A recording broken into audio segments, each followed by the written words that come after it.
In the grand tapestry of history, certain betrayals stand out not just for their immediate consequences but for the profound shifts they catalyze in the course of civilization. One such betrayal is the assassination of Julius Caesar on March 15, 44 BC.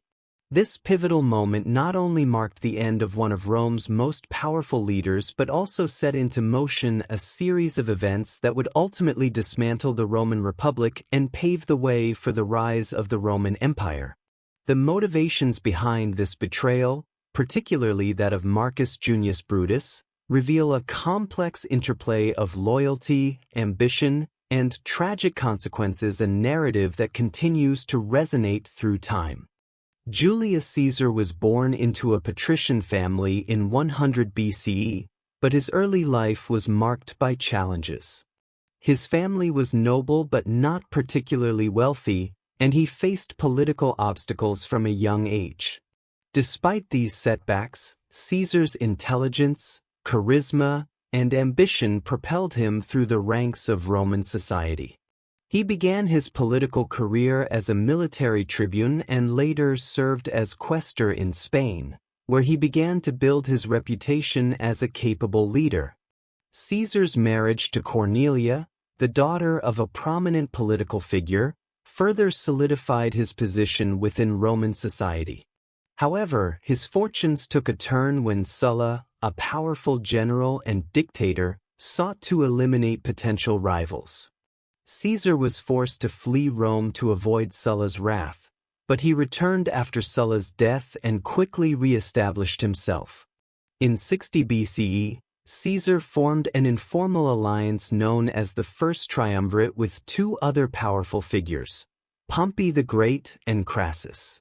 This coalition allowed him to secure the consulship in 59 BCE and embark on military campaigns that would define his legacy. His conquest of Gaul, modern-day France, not only expanded Rome's territory but also showcased his military genius.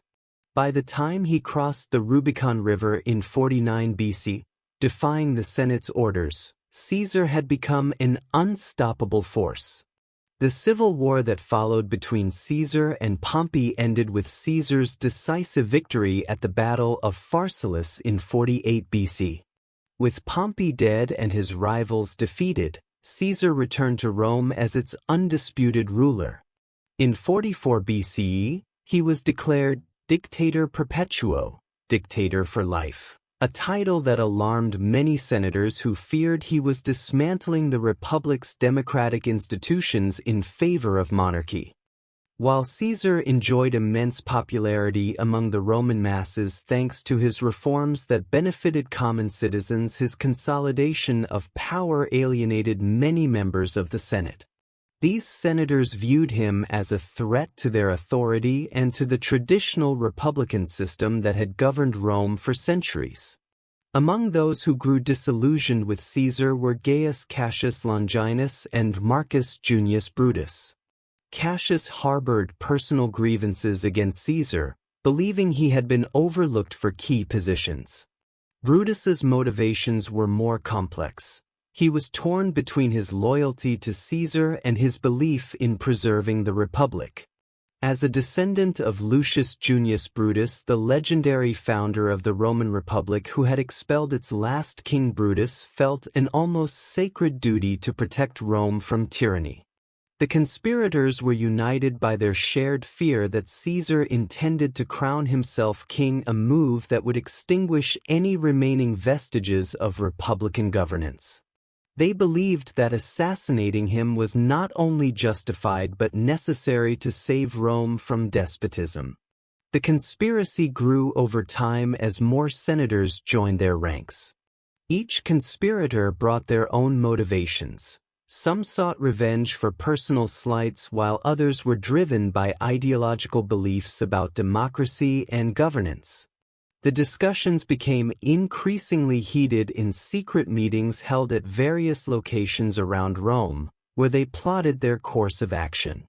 Brutus found himself at a crossroads. He admired Caesar personally yet could not ignore the implications of his friend's growing power.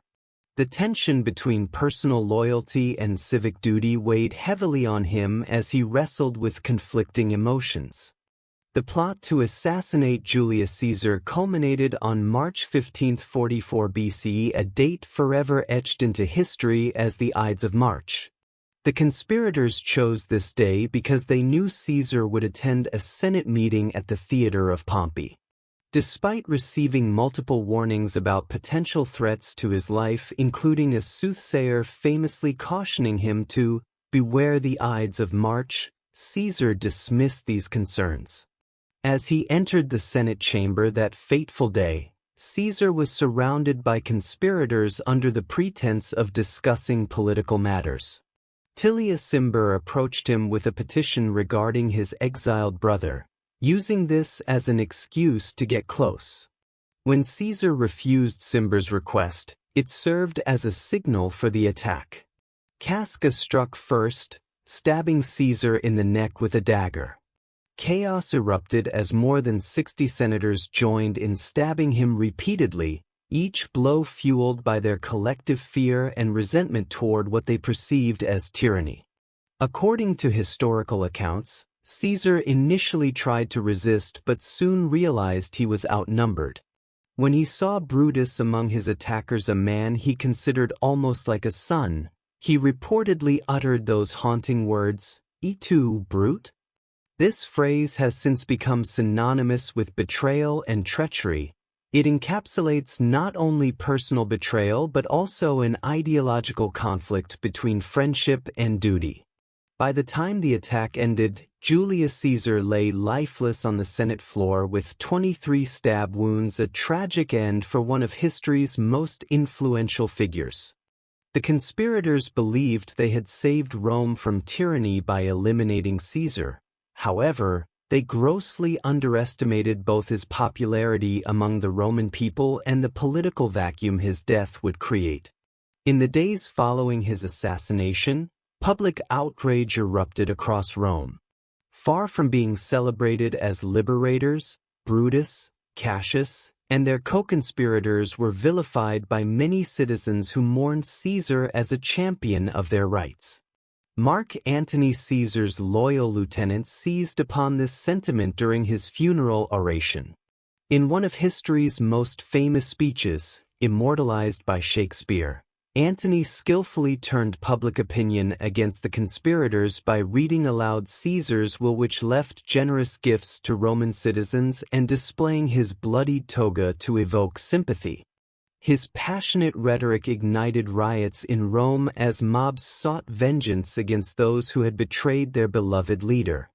The conspirators fled the city, realizing they had lost control over events, spiraling outwards into chaos rather than restoring order. Meanwhile, Antony allied himself with Octavian, Caesar's adopted heir, and Lepidus to form what became known as the Second Triumvirate, a powerful coalition aimed at avenging Caesar's death while consolidating power amongst themselves. The ensuing civil wars plunged Rome into further turmoil. Battles raged across Italy as factions fought for dominance over what remained after this monumental betrayal shattered unity within their society. The final chapter for Brutus and Cassius came at Philippi in 42 BCE when they faced off against Antony's forces alongside Octavian's troops during another civil war phase following their earlier defeat at Mutina earlier that year.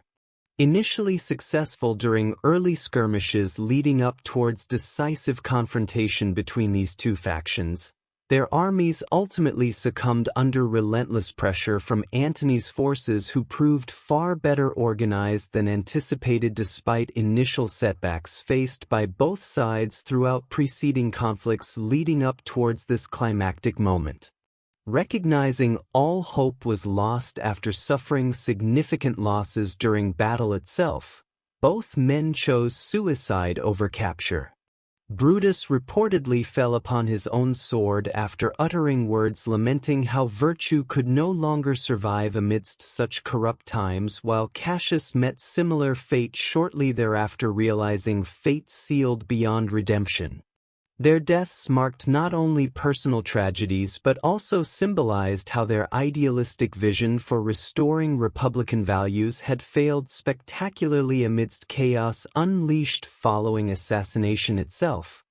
With Brutus and Cassius defeated at Philippi, the stage was set for Octavian's ascendance towards becoming Rome's most powerful figure after defeating Antony and Cleopatra at Actium in 31 BC during yet another civil war phase which followed shortly thereafter. In 27 BC, the same year Octavian took title Augustus, the Republic effectively ceased existing altogether, replaced instead by imperial rule centralized under Augustus' authority, inaugurating Pax Romana era lasting centuries though eventually declining, leading collapse Western Empire centuries later. This betrayal ironically laid groundwork dismantling what conspirators sought preserve. Instead of restoring democracy, Caesar's assassination ushered in an era characterized by autocratic rule where power concentrated within single individual rather than shared amongst elected representatives.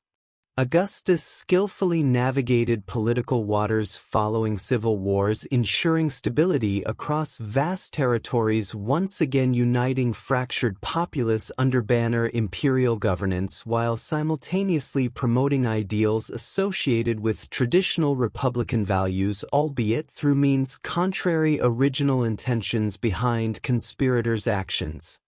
Brutus's decision to betray Julius Caesar remains one of history's most debated actions. Was it driven purely by noble intentions or tainted ambition? His internal conflict illustrates how complex motivations can lead individuals down treacherous paths where loyalty tested against perceived greater goods often results unforeseen consequences far beyond immediate context surrounding events themselves. The assassination reshaped Roman governance forever. It serves poignant reminder that betrayals can have unintended ramifications impacting future generations long after original actors involved fade into obscurity. What began as effort-preserved democracy ultimately resulted demise ideals once cherished, transforming republic into empire ruled autocratically instead. As we reflect upon this pivotal moment within history, we recognize enduring lessons about trust dynamics inherent within human relationships alongside power struggles shaping societies across time. Betrayal transcends mere act. It embodies intricate web woven throughout lives, intertwined amidst broader narrative unfolding across epochs, revealing fragility. Underlying bonds forged amidst ambitions striving towards greatness often leads downfall instead. Ultimately, the story surrounding Julius Caesar's assassination serves cautionary tale, reminding us all how easily friendships can fracture under weight ambition while simultaneously highlighting importance vigilance, safeguarding democratic values lest we too fall prey treachery lurking within shadows waiting seize opportunity disrupt harmony established through hard-fought struggles past generations endured before us. In conclusion, the tale surrounding betrayal marking end Roman Republic remains relevant today, urging reflection upon our own choices made within context, relationships forged amidst competing interests, reminding us all navigate complexities. Life requires careful consideration lest we repeat mistakes made long ago, echoing through ages past, resonating still even now.